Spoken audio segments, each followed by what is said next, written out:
Hey everybody, it's me again, Moody Boo, and I'm back with another perfume house review.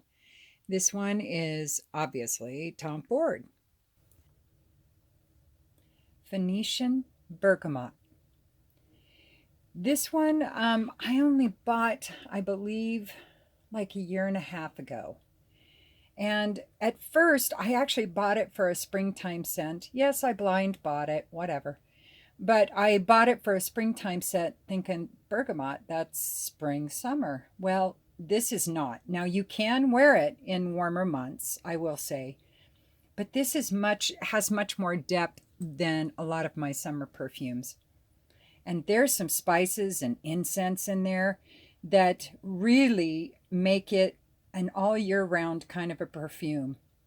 And all of these, except for Lice Fume, I would say is more feminine, but all the rest of them I think are very unisex. So back to Venetian Bergamot. Oh, just an FYI, I always read off of Fragrantica, and I shouldn't. I should go right to the website where the perfume is produced and sold to read it because Fragrantica a lot of times gets the notes wrong. I think they just take a swing and sometimes they miss. Most of the time they get them right, but there are times where they are off. So if that ever happens, just let me know. I'll let Fragrantica know, or you can let them know, and they may or may not correct it. I can't promise you anything. So back to the notes. Let me start over. Bergamot, black pepper, pink pepper, ginger, uh, ylang ylang, gardenia, magnolia, cedar, bay leaf, which they said is pepperwood and myrtle.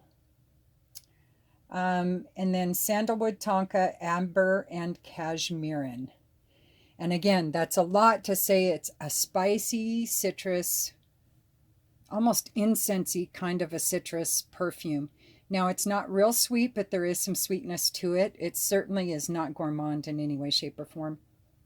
But it's beautiful. It's a very, very pretty perfume. And the performance is pretty good. So in the summertime, if I wear this, I don't know that I've worn it in the summer. I have worn it on warm spring days and warm fall days, and it projects pretty darn good for me in warmer weather. I have not worn it this winter yet, and it's just now getting really cold here, so I may give it a shot, but it's a beautiful perfume. I wanted to say if you like Andy Towers perfumes, and some of the incenses and spices he uses in his perfumes, you might enjoy this, but these don't have quite the slap in the face that his can have. But if you spray too much, it probably would. All right, now we're moving on. Vert d'Insens. I don't know. That's close enough. This is so pretty. This is so pretty. I honestly think this is one of the more masculine of the Tom Fords that I have, but still totally unisex. It's incense and resins and fir balsam, heliotrope, and woods. And that really doesn't encompass what it smells like. It's a kind of a resinous wood incensey kind of a perfume with some sweetness to it. Oh, it really is a beauty. I may I just may end up giving this to my husband because it is a beautiful perfume, but I think it would smell better on him than it does on me. And performance is great on this. It's arm's length, lasts a good 6 to 8 hours on my skin, more than that on my clothes. So there you go. Lost Cherry. No matter how tacky some of his titles are, you can't gripe about his perfumes. Now, this was a slow burn for me. It's another reason why I don't get rid of any perfumes anymore, because I have noticed that if I ever come back to a perfume, one that I didn't think I liked, things change. I may end up liking it down the road, so why buy it twice? So I just hang on to my perfumes now. I will give some away just because I like to do that, but I don't really trade or sell anymore.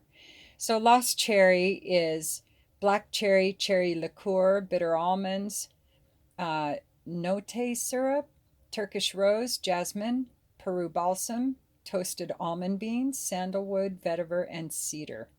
Roasted tonka beans. Jeez. Toasted almond beans, roasted tonka beans. What's the difference? So this one took a while for me to fall in love with, but now it is a favorite of one of my favorite Tom Fords. The very beginning of it, I was off put because I felt like it had a little toilet bowl cleaner, high class toilet bowl cleaner, but nonetheless, that cherry at the very top was very synthetic, very intense, and I didn't care for it. So when I came back to it, I really decided, let your nose do the talking, just wear it for several days. And then really make a determination. If you still don't love it, you can always give it away to your nieces or to somebody else. But when I did come back to it, that is when I got the roasted tonka beans, the vetiver, the cedar, the sandalwood, the balm. Oh, it just warmed it up, gave it so much more depth, added a hint of a bite to it so that it's not so girly or toilet bowly. And it's woody and it's spicy and it's sweet at the dry down with that cherry note staying throughout. And how Tom Ford does that, I don't know, because I should think that that would be a hard one to pull off. This one, the performance is pretty good on me. Now, I haven't had it that long. It's one of my newer acquisitions from Tom Ford's house. So I've worn it this winter. I wore it in the fall. And I'm going to see how it does this spring. I only do 2 spritzes, and that lasts a good 8 hours on my skin and longer on my clothes. It is so pretty. It is not gourmand, in my opinion. There is a hint of cherry pie, not toilet bowl cleaner, but more cherry pie in the background with the toasted nuts and all of that happening. It gives it almost this cherry pie vibe without that tartness. And the woods in there, it's really a beautiful perfume. I have flipped 180 degrees on this. I'm not ashamed to say. So, next up. Fucking fabulous. Now, with a title like that, I really expected this to be its namesake, Fucking Fabulous. And it's very, very nice, very unisex. My only complaint with this is it's very light. This was the 3rd perfume that I had to respray my piece of paper a second time before I could even do the review because it had worn off so much it was really hard to evaluate it again. But now that I have sprayed it, it's a beautiful, in my opinion, all I get is tonka and a hint of florals, a hint of spice, and a hint of sweetness. That's what I get. So what are the notes? They are bitter almond, tonka, orris, leather, cashmere, and clary sage. And really, it's just a slightly spicy, light, slightly sweet tonka, in my opinion. That's why I'm glad I got this little decant here because that's so easy. I love these little containers because they're perfect to throw in your purse. They don't leak. They're easy to use. They're not going to get smashed or anything, or broken. So it's kind of a cool little thing. Anyway, so that's about it for Tom Ford and the bottles I have of his. I can't guarantee I won't collect more. As I do, I'll try to update you. But that'll do it for now. All right. Y'all have a good day. Peace.